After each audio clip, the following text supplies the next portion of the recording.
नमस्कार, आप देख रहे हैं एनएमएफ न्यूज। मैं आपके साथ शबनम। यूक्रेन ने साजिश के तहत रूस पर हमला तो कर दिया, लेकिन अब जेलेंस्की जो है वो डर के साए में जी रहे हैं। उनके अंदर खौफ बैठ गया है कि रूस अब शांत बैठने वाला नहीं है, क्योंकि खबरें आई थी कि रूस की तरफ से परमाणु वार जो है वो किया जाएगा यूक्रेन पर, जिसके डर से यूक्रेन ने गुहार लगाई ट्रंप से। तमाम उन देशों के आगे जेलेंस्की गिड़गिड़ाते नजर आए, बचने की गुहार लगाते नजर आए।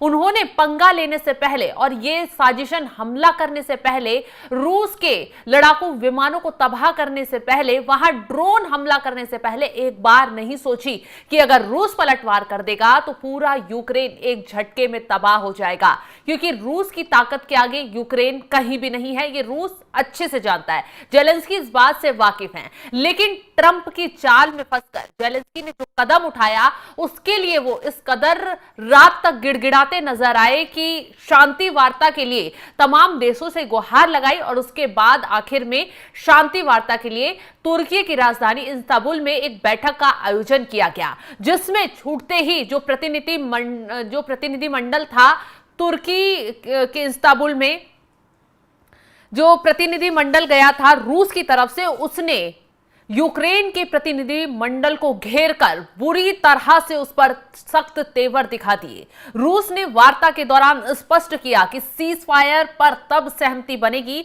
जब यूक्रेन उन 4 जगहों से सैनिकों को हटाएगा जिन पर रूस का आंशिक नियंत्रण है। यानी शर्तों के साथ जो है सीज फायर लागू करने की बात तब कही गई जब यूक्रेन बैठक में लगातार गिड़गिड़ाता हुआ नजर आया, रहम की गुहार लगाता हुआ नजर आया। यूक्रेन को अब डर सता रहा है कि रूस के जो राष्ट्रपति है पुतिन, वो चुप बैठने वाले नहीं हैं, और उनकी जो तैयारी, उनकी बैठकें देखकर ही जेलेंस्की के हाथ पांव कांपने लग गए हैं। हालांकि शांति वार्ता के लिए बैठक जरूर बुलाई गई, लेकिन पुतिन सिर्फ इस बैठक में ही ऐसा दांव पुतिन ने चल दिया कि जेलेंस्की वहां भी घुटनों पर आ गए।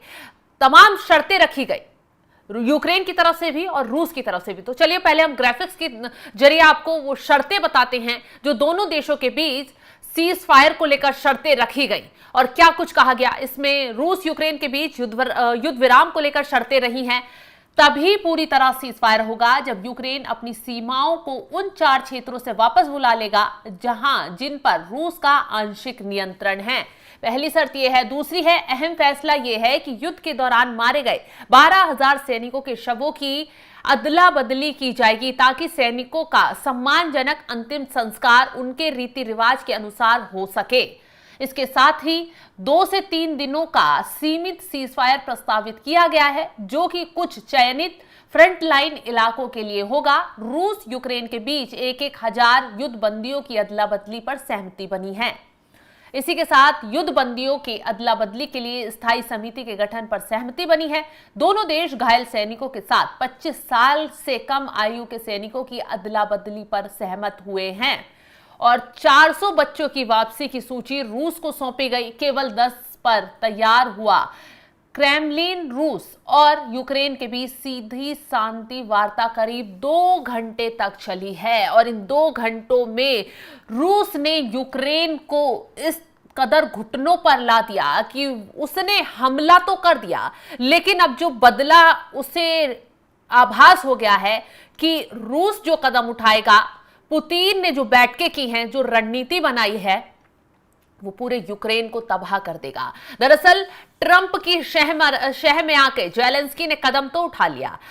ट्रंप जो है दोनों देशों के बीच चौधरी बनने की कोशिश कर रहे थे। ये हम आपको बार बार बता रहे हैं। जैसे भारत पाकिस्तान के बीच में अभी तक ट्रंप बयानबाजी कर चौधरी बनने की कोशिश में लगे हैं कि सीज फायर मैंने करवाया है, मैंने करवाया। हालांकि भारत की तरफ से बार बार ट्रंप को पटकनी दी जा रही है, मुंह तोड़ जवाब देकर उन्हें बेनकाब कर दिया जा रहा है कि भारत पाकिस्तान के बीच में तीसरा कोई भी देश जो है वो चौधरी ना बने, और तीसरे किसी देश ने सीज फायर लागू होने में कोई मध्यस्थता की भूमिका नहीं निभाई है।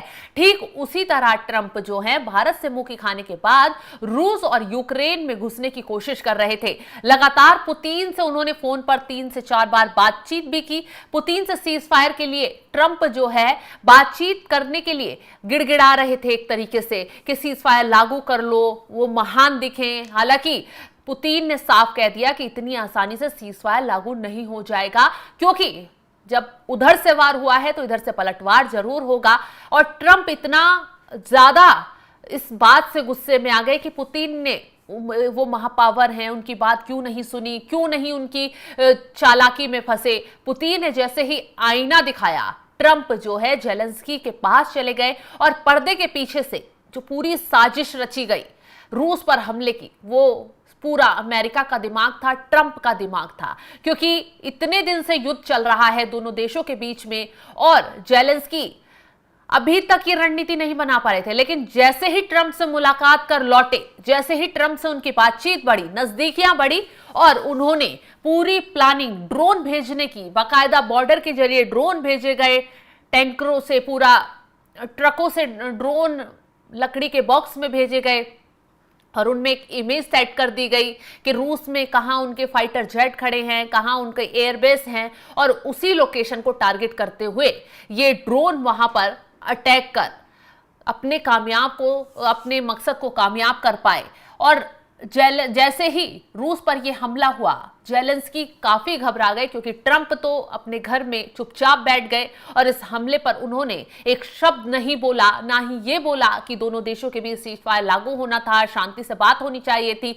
और जब ये पूरा बवाल हो गया, रूस की तरफ से कदम उठाया जाने लगा, तो ट्रंप चुप्पी साध कर बैठ गए हैं, जिससे शक और ज्यादा बढ़ गया है कि इस पूरे हमले की जो प्लानिंग थी वो कहां से रची गई, कैसे जेलेंस्की की इतनी हिम्मत हो गई कि वो रूस के एयरबेस तक घुस पाया, रूस पर हमला कर पाया। तमाम सवाल अब खड़े हो गए हैं और कहा जा रहा है कि जो रूस के व्लादिमीर पुतिन हैं, वो हर काम सरप्राइज के साथ करते हैं। बेशक सीजफायर के लिए शर्तें लागू कर दी गई हो, दोनों देशों के बीच शांति वार्ता चली हो, लेकिन इस बैठक में ही कैसे जो रूस का प्रतिनिधिमंडल था उसने यूक्रेन के प्रतिनिधिमंडल को बुरी तरह घेरा और कहा जा रहा है कि जो व्लादिमीर पुतिन है वो कुछ सरप्राइज प्लान कर रहे हैं और इस सरप्राइज से ना सिर्फ यूक्रेन तबाह होगा बल्कि अमेरिका तक जो वार किया जाएगा शायद ही ट्रंप झेल पाए, क्योंकि ट्रंप ने जो चालाकी दिखाई है पुतिन अच्छे से समझ गए हैं कि किसकी चाल पर यह काम किया गया है